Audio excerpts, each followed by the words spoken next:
دربندی، سرکشی، فساد اور ناانصافی کرنے نہیں نکلا ہوں، بلکہ میں اپنے جد کی امت کی اصلاح کے لیے نکلا ہوں۔ مولا حسین کے پاس تو کوئی لشکر ہی نہیں، مولا حسین کے ہمراہ ہو جانا یعنی موت کے گھر میں قدم رکھنا۔ یہ ناممکن ہے کہ مولا حسین یزید کی بائیعت کرے۔ اے مسلمان، میں حسین ہوں، میرے جد رسول اللہ، میری ماں رسول اللہ کی بیٹی ہیں۔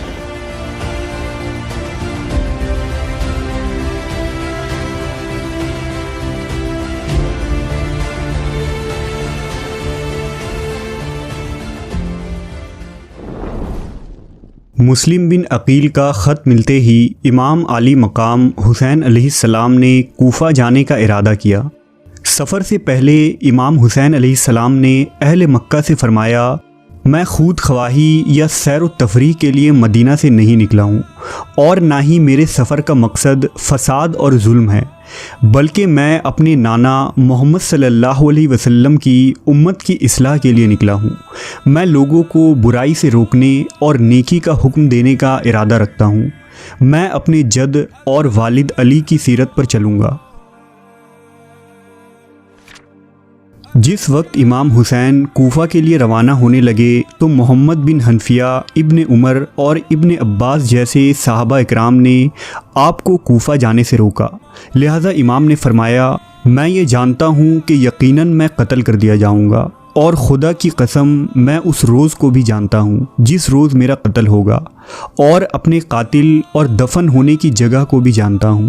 خداوند عالم مجھے دشمنوں کے ظلم و ستم سے مقابلہ کرتے ہوئے مقتول اور شہید دیکھنا چاہتا ہے، اور جو کوئی میرے اس قافلے میں شامل ہوگا وہ کامیاب ہو جائے گا۔ ذوالحجہ 60 ہجری میں امام مظلوم حسین علیہ السلام نے احرام حج توڑ کر عمرہ انجام دیا اور مکہ سے روانگی کی تیاریاں مکمل کیں۔ اس مختصر سے قافلے میں آپ کے اہل بیت شامل تھے، جن میں آپ کے بیٹے، بھتیجے، بہنیں، عورتیں اور بچے کل 18 فرد تھے، اور آپ کے ساتھیوں اور اصحاب کو لے کر کل 72 فرد شامل تھے۔ مکہ سے کربلا کا فاصلہ تقریباً 1700 کلومیٹر ہے۔ اس زمانے میں یہ فاصلہ ایک مشکل اور تکلیف دہ راستہ تھا، جس پر جگہ بہ جگہ گرم تپتے صحرا، بنجر راستے اور بیابان تھے۔ روایتوں کے مطابق مکہ سے کربلا تک کے اس طویل سفر میں امام حسین نے تقریباً 14 مقام پر پڑاؤ ڈالا، اور ہر مقام پر آپ نے ایک خطبہ دے کر لوگوں کو اس بات سے آگاہ کیا کہ ان کی منزل شہادت ہے، اور یہ وہ مشن ہے جس سے امت مسلمہ کو بیدار کیا جا سکے گا۔ اس طویل سفر میں صفا نامی ایک مقام آیا، جہاں اس قافلے نے ایک دن قیام کیا۔ یہاں امام علیہ السلام کی ملاقات عرب کے مشہور شاعر فرزدق سے ہوئی، جو امام علیہ السلام سے بے حد متاثر ہوا اور اس قافلے میں شامل ہو گیا۔ حسینی قافلہ آگے بڑھتا رہا اور سفر جاری رہا۔ طویل صحرا پار کرنے کے بعد اجفر نامی ایک مقام آیا، جہاں امام علیہ السلام نے پڑاؤ ڈالا۔ یہاں آپ کی ملاقات صحابی رسول حضرت عبداللہ بن متی رضی اللہ تعالیٰ عنہ سے ہوئی۔ حضرت عبداللہ نے امام علیہ السلام کو کوفہ جانے سے منع کیا اور فرمایا کہ کوفہ کے عوام کے دل آپ کے ساتھ ہیں، لیکن تلواریں بنی امیہ کے ساتھ ہیں۔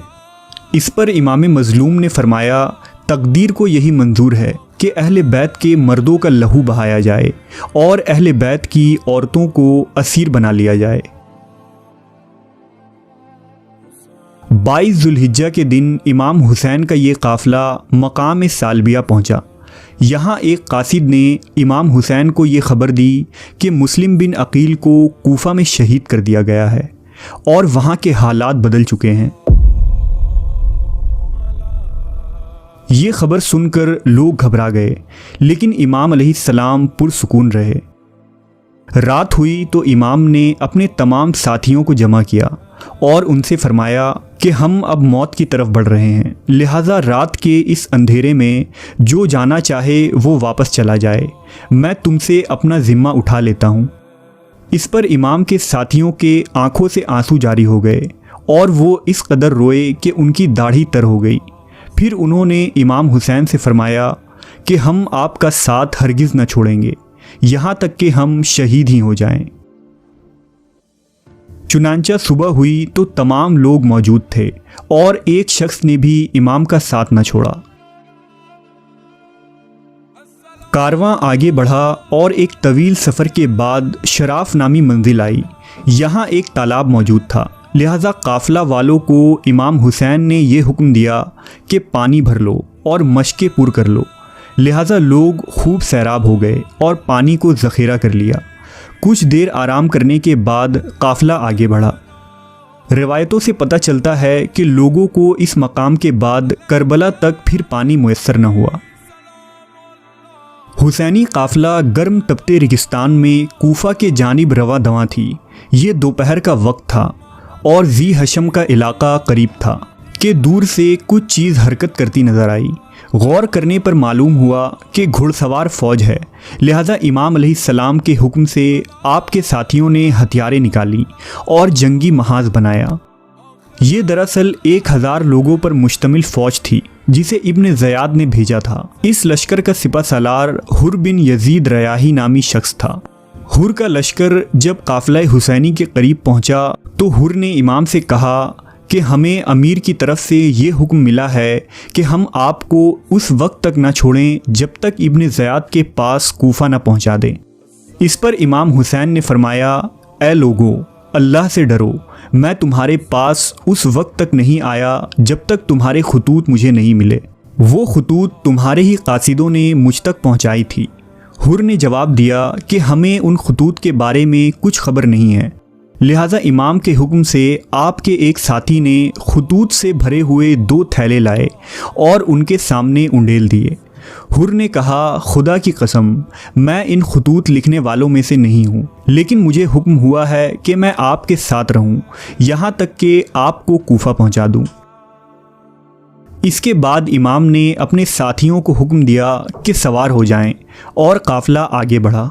حسینی قافلہ قادسیہ کے راستے سے بائیں جانب چل رہا تھا اور حر کا لشکر آپ کے ساتھ ساتھ چلتا جا رہا تھا۔ کچھ دور پہنچ کر امام علیہ السلام نے ایک خطبہ ارشاد فرمایا، اے لوگو، میرے نانا رسول اللہ صلی اللہ علیہ وسلم نے ارشاد فرمایا ہے کہ جو شخص کسی ایسے بادشاہ کو دیکھے جو اللہ کے حرام کو حلال سمجھے اور سنت کی مخالفت کرے اور لوگوں کے ساتھ ظلم کا معاملہ کرے، تو جو شخص بھی اس کی مخالفت نہ کرے گا اس کا ٹھکانہ اسی ظالم بادشاہ کے ساتھ دوزخ ہوگا۔ یزید نے شیطان کی پیروی کو اختیار کر رکھا ہے اور رحمان کی اطاعت کو چھوڑ دیا ہے اور زمین میں فساد پھیلا رہا ہے۔ اگر تم میرا ساتھ دو گے اور میری بیعت پر قائم رہو گے تو ہدایت پاؤ گے۔ میں رسول اللہ کی لخت جگر فاطمہ کا بیٹا ہوں اور میری جان آپ لوگوں کی جانوں کے ساتھ ہے۔ خود حر بھی اس خطبے کو سن رہا تھا۔ حر بن یزید پہلے سے ہی اہل بیت کا احترام دل میں رکھتا تھا، لہٰذا وہ امام علیہ السلام کے خطبے سے بہت متاثر ہوا۔ بہرحال قافلہ حسینی آگے کو چلی اور نینوا کے قریب ایک تپتا ہوا سرزمین دکھائی دیا۔ یہ 2 محرم کی تاریخ تھی۔ یہاں عمرو بن سعد کا ایک عظیم لشکر کھڑا دکھائی دیا۔